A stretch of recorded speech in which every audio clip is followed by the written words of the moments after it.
एक बार की बात है, एक व्यक्ति रोज मंदिर जाता था, घंटी बजाता, दीप जलाता, फूल चढ़ाता, लेकिन उसका मन हर रोज खाली लौट आता।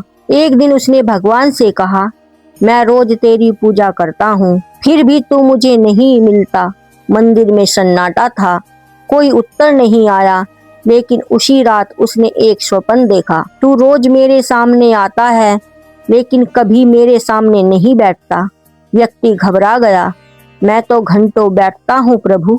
श्री कृष्ण मुस्कुराए, शरीर बैठता है, मन कहाँ होता है। श्री कृष्ण ने कहा, जब तू दीप जलाता है और मन संसार में होता है, तो दीप बाहर जलता है, अंदर अंधेरा रहता है। जब तू फूल चढ़ाता है और मन अहंकार से भरा होता है, तब तो फूल सूख जाता है, भाव मर जाता है। फिर उन्होंने एक वाक्य कहा, जो गीता का हृदय है, मैं कर्म नहीं देखता, मैं मन की दिशा देखता हूँ।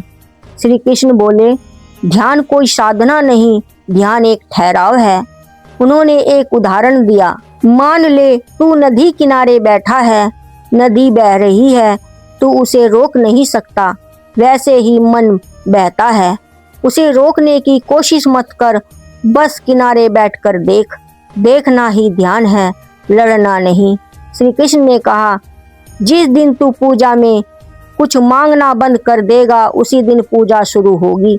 व्यक्ति बोला, तो मैं क्या करूं? उत्तर आया, बस इतना कह दे, जो मुझे नहीं पता तू जानता है। यही समर्पण है, यही भक्ति है। श्री कृष्ण अंत में बोले, मुझे पाने के लिए तू अच्छा इंसान बन, धार्मिक नहीं। मुझे पाने के लिए तू सच्चा बन, पवित्र नहीं।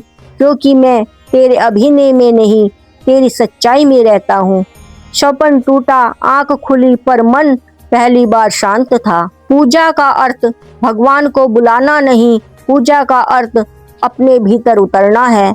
ध्यान का अर्थ मन को मारना नहीं, ध्यान का अर्थ मन को देखना है। जब मन शांत होता है, भगवान अपने आप प्रकट होते हैं। अगर यह कथा आपके भीतर कुछ देर के लिए सन्नाटा कर गई हो, तो लाइक करें। ऐसे ही गहरी कथाओं के लिए सब्सक्राइब करें। कमेंट में जय श्री कृष्ण अवश्य लिखें और शेयर करें, क्योंकि हर किसी को शोर से बाहर निकलने का एक रास्ता चाहिए। धन्यवाद।